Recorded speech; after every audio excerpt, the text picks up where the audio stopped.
topic, we're going to talk about Tesla pricing.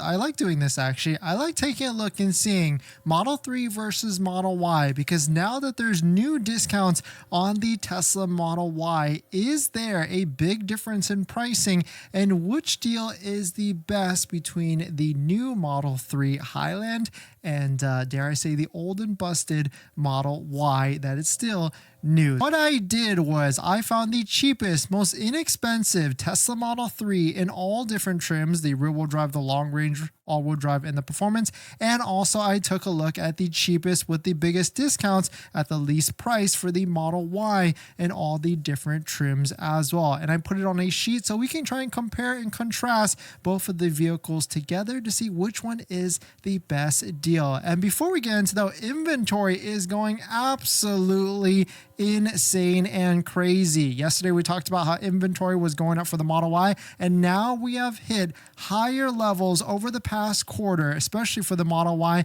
specifically. So something massive, I usually like to say something big is going to happen, something massive is going to happen. And take a look, all the different models had an increase, especially the Model S and the Model X. But let's jump into it because I don't want to hold you off too long. And actually, you can follow along all of this in our deal spreadsheet down below in the description, where we find all the best deals and also keep a lot of different data on there as well, like the best deals that we find on Model 3, Model Y, what accessories recommend, even lease rates, what we're categorizing and finding which was the best deal on the leasing side, and also a pricing comparison, which we're going to go through today. And so it's the fourth sheet on the deal spreadsheet down below, and you can see I put a list of all the different vehicles that I'm going to be referencing here, and on top of that we'll go through them as well so you can see which one is the best deal for you.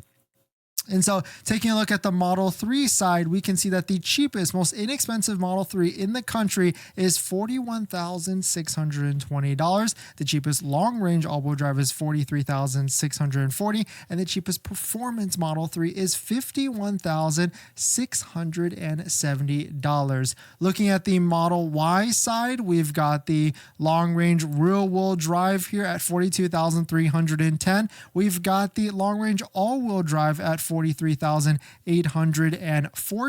and we've got the performance right here at $46,160. And of course, we've got the tax credit and the referral code, just like the one down below in the description. If you're looking for a Tesla referral code, definitely check it out, where you can save up to $1,000 off of a Tesla vehicle. And in between, in the middle, is where we put the difference between the two. And you'll be surprised that because of the massive discounts that we're having on Model Ys, like this one right here, $36,000 or $3,600 off of a rear-wheel drive, or this one, $4,100 off of a long-range all-wheel drive, or this one, a performance, $6,330 off of a Tesla Model Y performance. And the beauty with these is that this is before that Tesla referral code, just like the one down below in the description, where you can get up to an extra $1,000 off. But we are still seeing discounts on the Model 3. Model 3 long-range rear-wheel drive, $870 off. Model 3 long-range all-wheel drive, $4,850 off.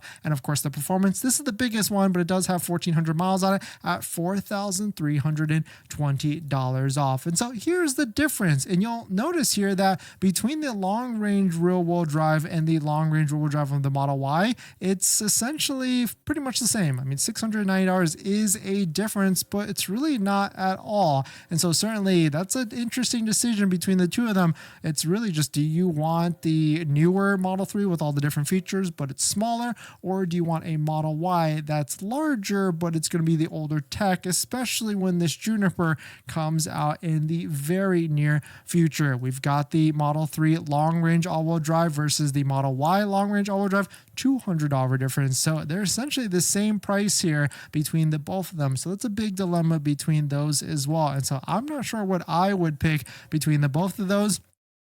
because there's pros and cons for sure. But performance, it's a pretty easy decision here at the end of the day, I would say. But between a Model 3 Performance and a Model Y Performance, there is a big difference of $5,510. And the Model Y Performance is $5,510 cheaper than the Model 3 Performance when you look at inventory discounts and everything like that. And so let us know which deal, which Model 3 or Model Y, which trim are you looking to get? Because when you take a look at it this way, you can try and see which one is the best deal for you and the best bang for your buck and value, or whatever it may be. And so it certainly is interesting. And this is going to get even worse for sure or not worse, better for us. The deals are going to get better for us, worse for Tesla.